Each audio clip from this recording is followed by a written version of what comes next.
Kisah Uwais Al-Qarni jalma anu sae kanu janten ibu. Uwais Al-Qarni saurang pamuda urang Yaman, budak yatim, hirup nunggelis, jauh kadulur, anggang tibaraya. Manehna hirup duaan jeung nu janten indungna anu geus sepuh jeung lumpuh. Paningalna geus lamur. Pikeun nyumponan pangabutuh hirupna ngandalkeun tina ngangon domba. Lamun aya paleleuwih tarapoho mere ka tatangga anu hirupna miskin jeung sarwa kakurangan. Sok sanajan sibuk neangan pangupa jiwa bari tetep tulaten rumawat kanu janten indung, tapi ari kana ibadah ka Allah mah leket jeung rajin pisan. Masyarakat Yaman anu ngagem Islam parantos seueur anu angkat ka Madinah pikeun nepangan Rasulullah, nyuprih ilmu sareng silaturahmi. Sabenerna manehna oge lain teu kabita, tapi dalah dikumaha da meureun kudu boga bekal anu cukup jeung ongkos. Tapi oge melang kanu janten indung upama kudu ninggalkeun lila-lila mah. Nalika kajadian perang Uhud nguping wartos Rasulullah Shallallahu Alaihi Wasallam ngalaman tatuparna dugi ka waosna seueur anu punglak sarta pada maledogan ku pihak musuh. Hate Uwais kacida nyeri perihna, teu tega ngupingna. Tungtungna manehna ngadagorkeun waosna kana batu nepikeun ka punglak. Ngalakukeun hal ieu teh minangka bukti kacinta ka Rasulullah. Ningali peta kitu indungna surti yen kacinta anakna ka Rasul kacida gedena. Nya dina hiji poe manalika bekal geus dianggap cukup keur ongkos ka Madinah, indungna ngijinan pokna teh heug wae atuh ujang rek nepangan ka Rasul mah. Tapi omatnya ulah lila-lila teuing. Mun geus patepang sareng anjeunna ujang kudu buru-buru mulang, makeueung mun ditinggalkeun sorangan mah. Muhun mah pami abdi tos patepang sareng anjeunna mah bade enggal-enggal wangsul weh. Walon Uwais kacida pisan bungahna. Samemeh indi teu poho Uwais nitip-nitipkeun indungna ka tatanggana supaya pada merhatikeun sanggeus nyorang perjalanan jauh anu ti Yaman ka Madinah teh kurang leuwih 400 km. Sanggeus nepi ka Madinah buru-buru manehna ngabujeng bumi Rasul, tapi hanjakal saurna anjeunna nuju angkat ka medan perang. Anu aya di bumi teh mung Ibu Siti Aisyah geureha Rasul. Saur Ibu Siti Aisyah, antosan wae dugi ka Rasul sumping, rupina moal lami deui.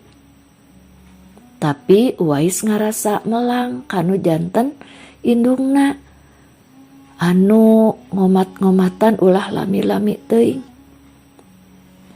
Rupina abdi moal tiasa ngantosan dugi ka Rasul sumping ti pangperangan, sanes teu hoyong, sanes teu sono. Namung simkuring melang kuno janten biang. Abdi nitip salam weh kanggo Rasulullah. Kitu saur Uwais ka Ibu Siti Aisyah. Samulih nati pangperangan, Rasul jol-jol naroskeun ngeunaan tamu anu hoyong nepangan anjeunna. Padahal Ibu Siti Aisyah teu acan nyarioskeun perkara eta teh. Teras we Rasul ngajelaskeun yen eta pamuda teh jalma soleh anu kacida taatna kanu jadi ibu, manehna teh pangeussi langit anu kakoncara di langit. Ngadangu kitu Ibu Siti Aisyah sareng para sahabat kacida hookeunana kacida kagumna. Lajeng Rasul ngadawuh deui, lamun aranjeun hayang pangdi jeung Uwais Al-Qarni pek perhatikeun ciri-cirina nyaeta aya tanda bodas dina dampal leungeunna tapak panyakit corob. Terus anjeunna melongka sahabat Ali sareng Umar bari nyarios dina hiji mangsa nalika aranjeun pendak jeung manehna sok kadinya penta doana sareng istighfarna sabab manehna teh pangeussi langit lain pangeussi dunya. Dina hiji dinten Khalifah Umar emut kana cariosan Rasulullah teh. Rupina Rasulullah harita parantos lami ngantunkeun. Anjeunna enggal-enggal nepangan Ali sarta ngemutan pikeun sasarengan milari Uwais Al-Qarni.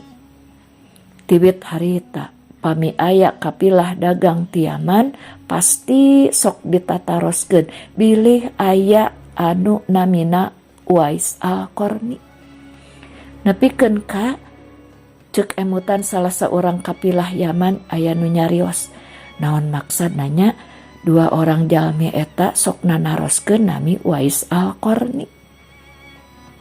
Dina hiji waktu mah Uwais Al-Qarni ngiring angkat ka Madinah ngagabung sareng kapilah dagang Yaman. Barang nguping aya kapilah dagang ti Yaman, Khalifah Umar sareng Ali enggal-enggal nanaroskeun nepangan eta kapilah dagang manawi jeung manawi aya namina Uwais Al-Qarni. Salah saurang kafilah dagang nyarita, leres aya anu namina Uwais Al-Qarni ayeuna nuju ngajaga onta-onta abdi sadaya. Ayeuna ayana di batas kota.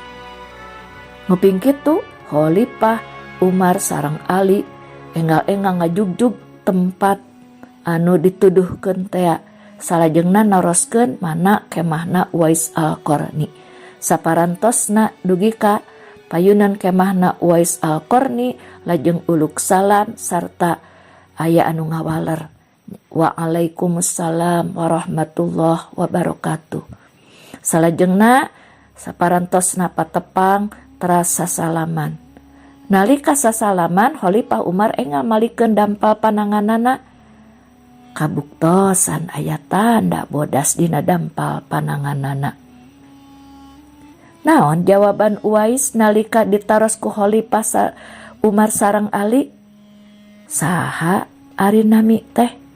Anjeunna ngajawab Abdullah anu hartosna teh hamba Allah. Ngadangu kitu Khalifah Umar sareng Ali gumujeng, da abdi duaan oge Abdullah. Ieu mah saha nami anjeun anu asli? Uwais ngawaler, nami simkuring teh Uwais Al-Qarni. Lajeng Uwais nyarios deui yen pun biang tos ngantunkeun janten abdi ayeuna nembe tiasa ngiringan ka Madinah sareng kapilah dagang. Teras Khalifah Umar sareng Ali nyuhunkeun supaya Uwais ngaduakeun aranjeunna.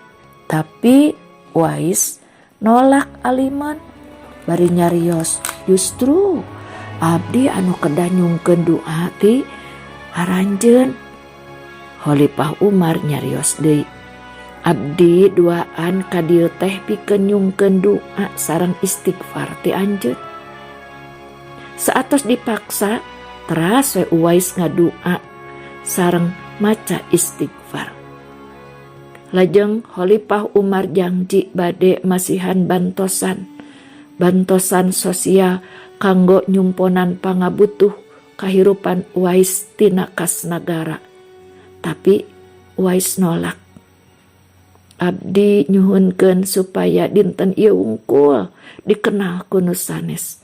Sawios abdi anu pakir ieu dikenal teu dikenal ku jalmi-jalmi. Saparantos sababaraha lamiti harita sumebar beja yen Uwais tos pupus. Anu matak aneh nalika layona bade dipulasara bade diibakan ujug-ujug jalma-jalma seueur pisan parebut hayang ngaibakan. Saparantos diibakan nalika bade diboehan didinya oge geus seueur jalma-jalma anu ngantosan hoyong ngaboehan. Saparantosna rengse aya jalmi anu bade ngali kuburanana. Nyata pisan geuning di tempat kuburanana wae oge parantos seueur jalmi-jalmi anu manggalikeun kuburanana dugi ka rengse. Teras deui nalika layona bade dicandak ka kuburan eta oge sami seueur jalma-jalma parebut hoyong ngagotong. Saur Syekh Abdullah bin Salamah anu kantos ngiring perang sesarengan sareng Uwais nguningakeun saurna. Nalika abdi ngiring mulasara jenazahna dugi ka wangsul jajab ka kuburanana, salajengna harita abdi maksad bade wangsul deui ka kuburanana bade maparin tanda. Ternyata kuburanana oge tos teu aya, teu kapendak tapak-tapakna acan duka ka mana. Uwais pupusna Uwais matak gujrud masyarakat Yaman harita. Kusabab seueurna jalma-jalma anu mulasara layona, seueurna jalma-jalma anu ngajajabkeun ka kuburanana. Padahal manehna teh saukur jalma miskin anu teu dikenal, teu seueur kawawuhanana nalika hirupna, tapi aneh nalika pupusna seueur pisan jalma-jalma anu sarumping, anu mulasara, anu nyolatan, anu ngajajabkeun ka kuburanana. Nya saha atuhnya aranjeunna teh? Mana horeng Uwais teh jalma anu teu dikenal di dunya tapi kasohor, kabentar, kakenal di alam langit. Baraya cak sakitu heula mugia janten pelajaran kanggo urang sadayana. Yen Allah sareng para malaikat ngamuliakeun ka jalma anu sae kanu janten sepuh, sae kanu janten ibu, bari getol ibadah sarta cinta ka Rasulna.